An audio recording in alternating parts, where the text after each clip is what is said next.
Good day, radio listeners. Welcome to this edition of the Pure Sex Radio broadcast. We're glad to have you with us, and we're excited to have David and Lyn Thomason back with us. So thank you guys for joining us again, because I know that there are a lot of listeners out there that are just chomping at the bit to hear the rest of the story, because we sort of left them hanging last time. But thanks for being with us again. You know, it's really great to be back. Thanks a lot, Jonathan. Yeah, and so listeners, I want to let you know how you can connect with us, because we've got some ways that you can contact us. You can certainly do it through our website at puresexradio.com, but you can also contact us through Twitter at puresexradio and follow us there. Also, I want to encourage you, there's about 9 or 10 different distributors that get our podcast out there. Certainly, if you got iTunes or any of those kinds of deals, it's a great way to make sure that you get the podcast every single week, is just subscribe through one of those distributors. And you can get more information about that at puresexradio.com. Well, David and Lyn, I want to jump right in because, man, we ran out of time last time. And where we left it was, David, you were in Brazil. Lyn, you'd had these incredible, difficult prayers with God where he was wrestling through you in terms of dealing with issues of confession, even to David. And really, I think what I heard last time, Lyn, was God had gotten you to a place of really embracing the difference between that conditional forgiveness that you had spoken about and really a true kind of brokenness in your heart and an actual forgiveness. And then David, you were kind of at this moment where you're at a real crossroads of you had fled to Brazil and set up a home there and had a person that you were connected to there, and take us from there in terms of how your relationship was restored, how this all came back together. So, yeah, Lyn called and said, I'm sorry. And, you know, we had a lot of conversations on the phone, but most of them would turn hostile after a short period of time. And this one was really different. And I probably could have told you a lot about those other phone calls. This one, I could tell you, only thing I remember is that she apologized and that it was real and that there was something different about her. And I hit my knees and said, oh my God, what have I done? How could I possibly have done this to my family? This is now my second affair, and I'm away from home. I'm 5,000 miles away from home, away from my wife, my children, my grandchild. I just was so broken all of a sudden, and I said, God, what do I do? How do I fix this?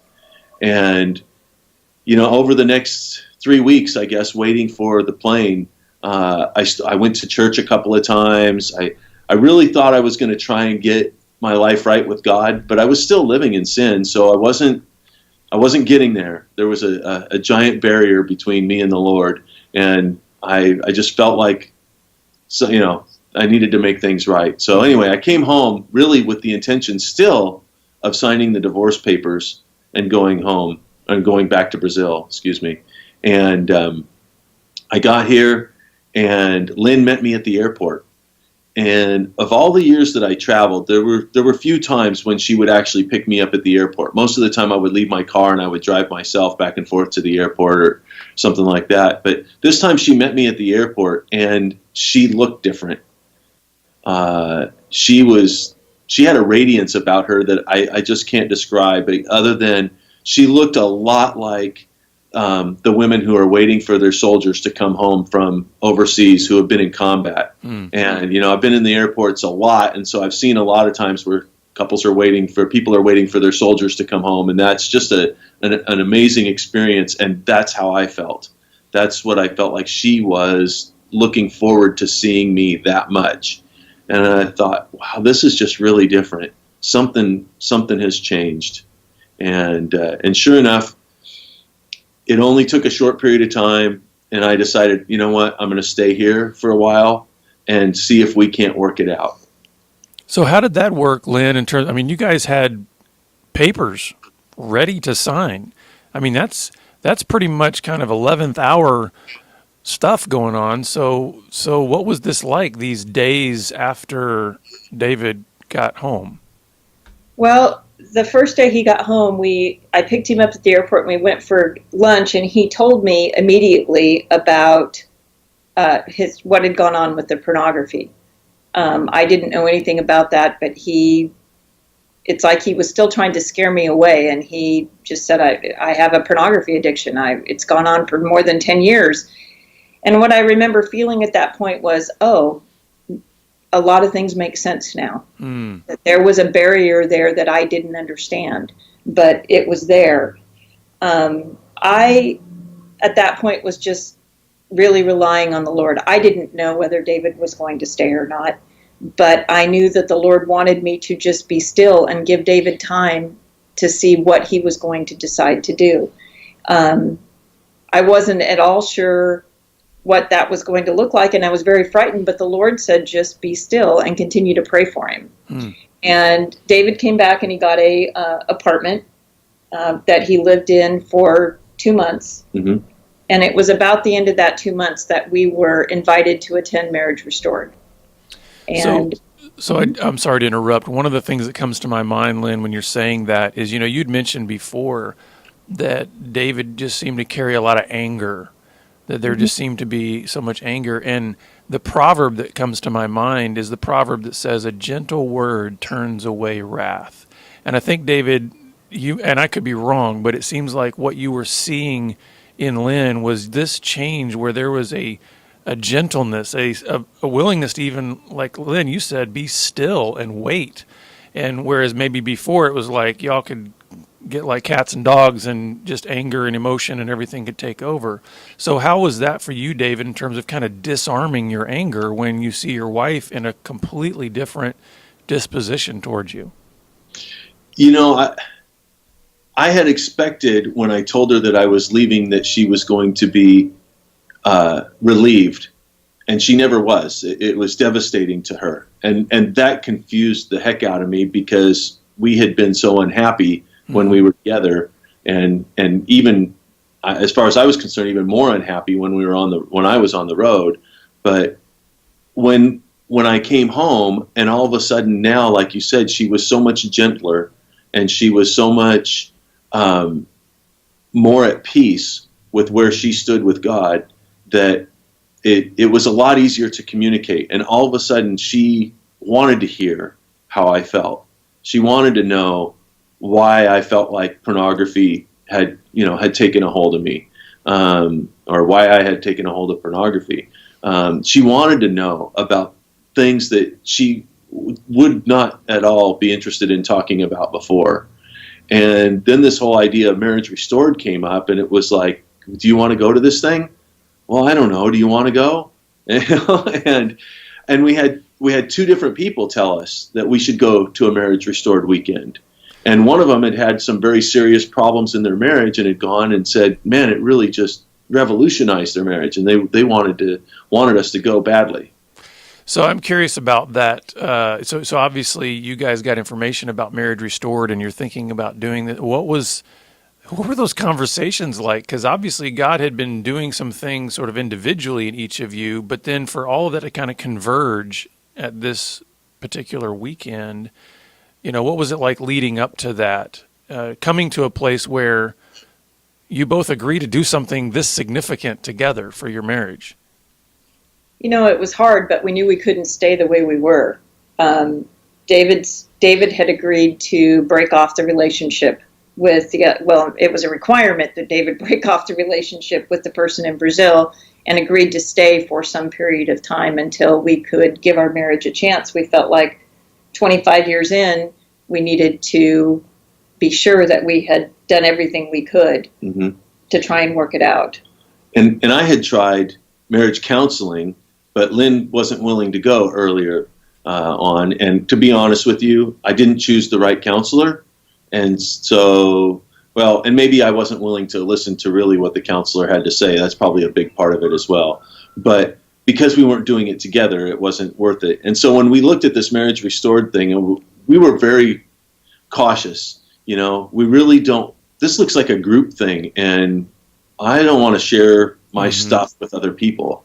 That's certainly not part of. I told David if it was some kind of kumbaya weekend, I was out of there. We were not staying. I was not prepared to have somebody pat me on the back and tell me, oh, it's going to be just fine. I was like, no, marriage is really hard, and it's been hard. Yeah. And so then tell us, what was the weekend like for you? Because obviously it was transformational, and even now you guys are serving in that ministry. So take us through that whole journey. Okay, so we actually had to drive 4.5 hours. We had to drive up to Dallas for our weekend, but we didn't have it in San Antonio at the time. And so all the way up there, we talked about under what conditions we would walk out early and leave the weekend early. Like Lynn said, we didn't want any Valentine's Day roses and petals and kumbaya moments, or that was not going to work for us at all. And we got there, and what we found was that it was a very, very safe place, that it was a very private weekend, even though the presentations were in a group setting. There wasn't a responsibility for, nobody had to, or actually nobody is allowed to share during the weekend why it is that they're there. And so we really felt with the comfortable. group, Yeah, you mean, right? with Yeah. the group. Yeah. Right. Yeah. All of the conversation that they wanted us to have occurred in the privacy of our own hotel room. Mm. So we were answering the questions and doing the assignments, and then going back to our hotel room to have the discussions about what was personal to us. So that made it much more safe.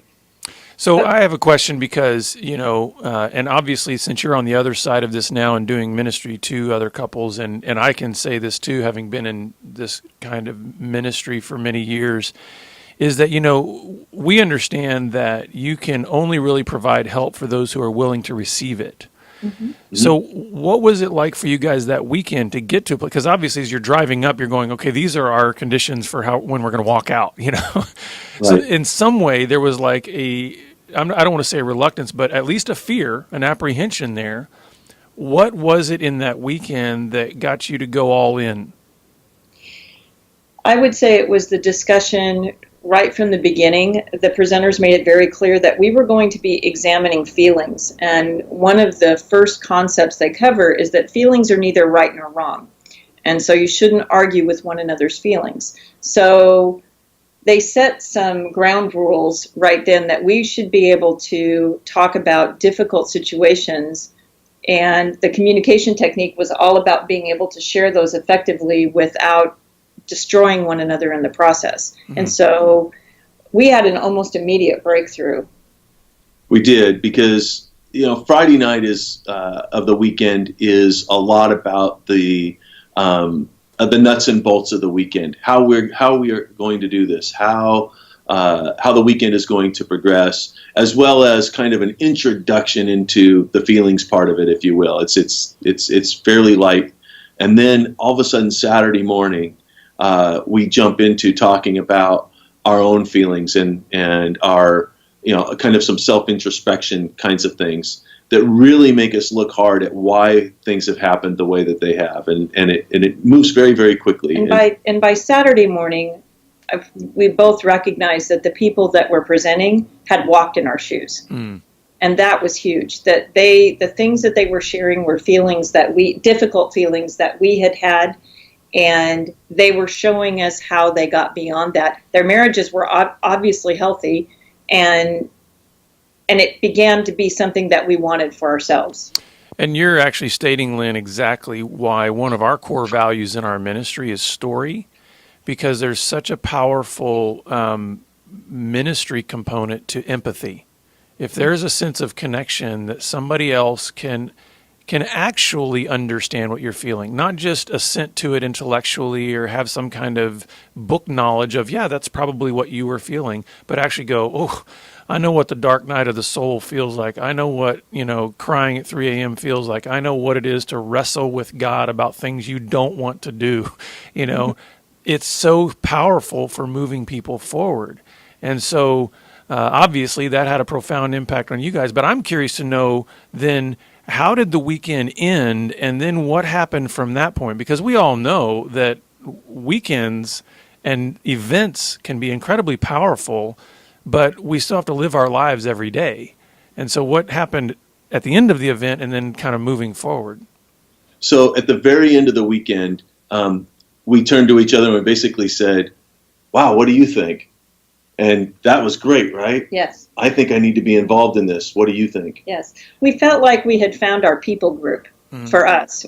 These were people that we could identify with, and it had been a very lonely a very lonely year, as it felt a little isolated, that not most of the people in our circle had never been through something quite like what we were going through.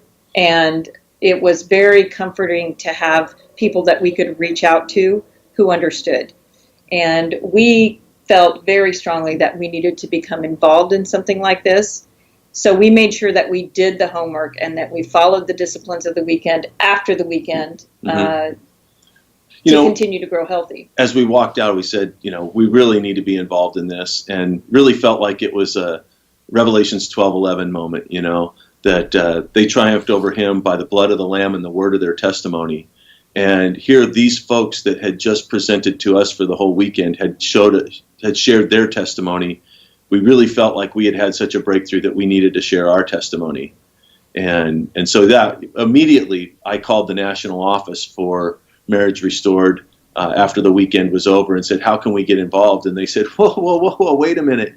You've got to wait. You're still, in your crisis period, and we want you to wait 3 years before you can be presenters. And I said, I didn't say anything about being presenters. We just want to help. Mm-hmm. Can we come and pray? Can we be behind the scenes? Can we help move chairs and do those kinds of things? And that's how we got involved initially. So we found a purpose, something that we shared together. That was probably key. We made the goal of getting our marriage healthy a goal. That Absolutely. Became our primary goal, and everything was on the table. So to ask what life looked like afterwards, nothing like what it looked like before. My job changed. Your job changed. Mm-hmm. Where we live changed. We sold our house. We made a lot of changes over the next 3 years. Now, how long ago was this that occurred, the Marriage Restored weekend? That would have been April of 2010. Okay. So that's been 8 years ago. And now you guys are presenters at the Marriage Restored weekend. So take us through kind of that process, because, even our listeners can go, okay, we had all of last episode on the radio program kind of unpacking this 25-year journey of brokenness and all this. And now it feels like, wait a second, did a switch just get flipped? And now all of a sudden, so kind of, because I think some listeners that might have a history of being sort of feeling jaded towards even Christianity, because they're like, oh yeah, that's people that talk about my life sucked, I met Jesus and everything's great now, and not necessarily understand the process of transformation. And so maybe help our listeners unpack a little bit of what that journey looked like, going from specifically that weekend that was so impactful for you to now where you are presenting, and paint a picture that, lets people know you're real people. This wasn't some kind of magical moment or something. It took a lot of work. We came home and we put our house on the market because David had never really lived in that home. That was the home that I had while he was traveling. And so we got a small apartment and we completely downsized, and we spent 2 years living in an apartment that was about the size we had when we were first married. And we made no secret that we were rebuilding our lives, so we were starting over. But I think one of the things that changed and helped us to get to where we are today, because you're right, it wasn't like we just flipped a switch and all of a sudden we're healed, was that we continued to use the things that we learned on the weekend. They had taught us a set of communication skills that really work. Still work. And we still use to this day. We will have a conversation and all of a sudden things will start to get a little bit animated, and we'll stop and say, wait a minute, let's put our skills that we learned on our weekend to use here. Let me erase those last words that I said and restart, and let me finish my thought. And we go through all of these different techniques that we learned on the weekend, and we've been able to communicate so much better that now we feel like we're on the same page. But that's been over several years of really training to do that. I mean, we made that a goal. It came out of the weekend knowing we had so far to go. And how do you eat an elephant? one bite at a time. Right, And exactly. so we took on, one for a long period. We dealt about our separate finances, and we dealt about what did we talk? We dealt with my pornography addiction, and we took each one of these little things, and talked about it for sometimes weeks, And got whatever help we needed to get through it. Yep. We did have a marriage counselor after our Marriage Restored weekend to help us through some of those processes, to help us, continue to improve some of the things that were going on in our minds, and help us to think about things more clearly. So there was a lot of that help too. Yeah, that's wonderful. Help our listeners understand a little bit even more of the picture of restoration, because obviously in your story there is the two of you in terms of restoration, but you have a family, you have a church home, these kind of things. What did restoration look like beyond just the two of you? Oh my goodness, yeah, that's amazing, because when I left and went to Brazil, one of the things that drove me absolutely berserk is that my children wouldn't talk to me. Our two daughters wouldn't respond to an email. They wouldn't take a phone call. They would not talk to me until we met face to face. And today what that looks like is I have an amazing relationship with both of my daughters. We both do. We get to see them all the time. They live in San Antonio and Dallas, and we get to see our grandkids. In fact, we were just there day before yesterday, and have absolutely, our relationships have just blossomed under the. I think one of the biggest things that helped our relationships heal is once I made the decision that I was going to fight for my marriage, I didn't allow anybody else to speak harshly about David. Mm. In other words, I set the atmosphere as to, David came home, and there'd been a lot of discussion about what he was doing and where he'd been, and where he was going. But I set the atmosphere, and that the words that I would speak would set the tone. And I didn't allow anybody to say negative things. I spoke about David as the man God had given to me, and I didn't allow or entertain anybody else to speak about him any differently. And there were relationships that we had to end because of that. Mm-hmm. So I had determined where the Lord wanted me to go, and we just didn't deter from that. Well, what I hear that's so powerful about what you're saying, Lyn, is, I immediately think of Ephesians chapter 5, where we're given such clear instruction about, how a wife is to engage her husband, and then how a husband is to engage his wife. And what I hear in you is you lived out what it is to respect your husband, which is a very difficult thing when you've been hurt so deeply. But that's a powerful, restorative, redemptive thing. And David, it also sounds to me like one of the things that came out of that weekend for you is you started to learn how to love your wife. Absolutely. To me, before our weekend, love was a feeling that, one day I'd love her and the next day I wouldn't. And it was all dependent upon our circumstances and what was going on in our lives, and how she treated me would determine if I loved her or not. And one of the great lessons of Marriage Restored is that love isn't just a feeling, it's a decision. Mm. I get to choose every single day to love Lyn. It doesn't matter whether I'm sick, whether I'm hangry, whether I'm unhappy. I get to love her, and I get to show her that I love her every single day.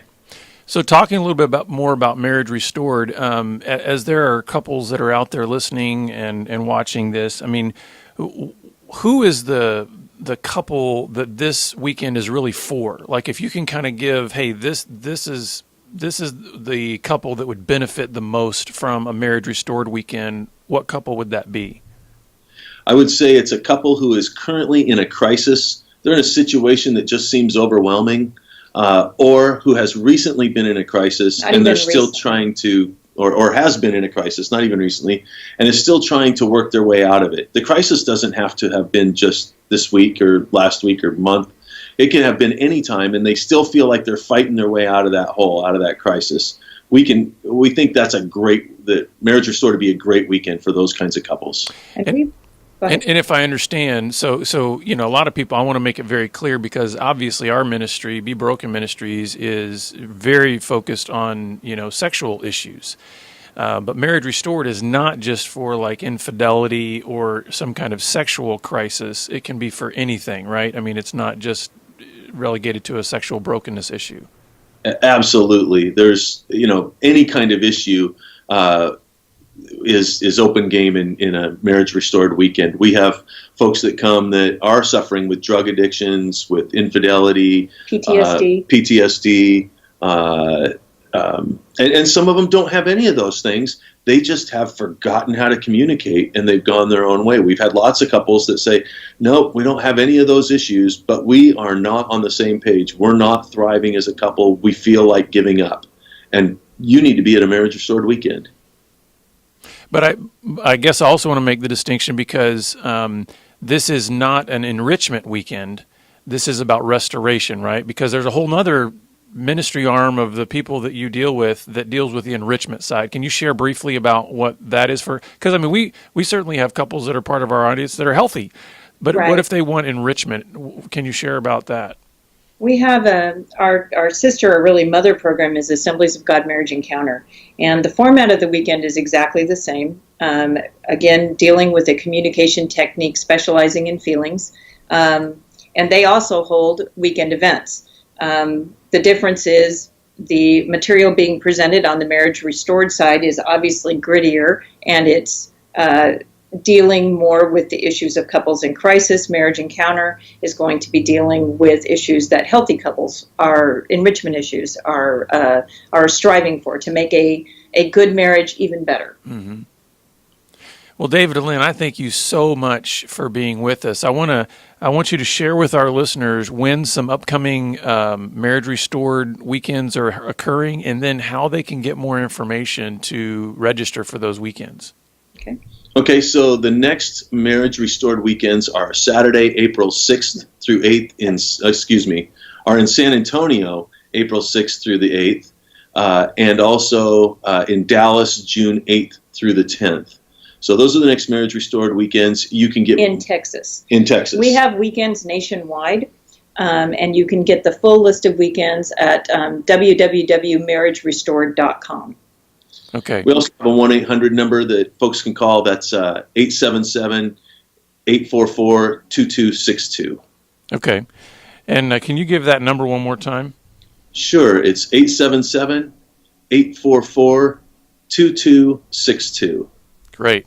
So listeners, we're going to post that to our website as well so that you can have that information. Highly recommend Marriage Restored for any couples out there that are they've got any crisis. It doesn't even have to be a sexual brokenness issue. You're feeling stuck in some way in your marriage because of something that you just can't seem to get past. This weekend would be a great weekend to go to. And the ones in Texas, just so our listeners know, you guys present at those, right? That's correct. Absolutely. Yeah. So if you want to meet David and Lyn, and I mean, I think their story is incredibly inspiring, and you would benefit greatly from going to one of these weekends that they will be hosting. So thanks again, David and Lyn, for being with us. Oh, thank you so much, Jonathan. And listeners, we're always glad that you're with us, and we look forward to having you back here again next time on the Pure Sex Radio broadcast. Pure Sex Radio is paid for by Be Broken Ministries. Visit us online at puresexradio.com.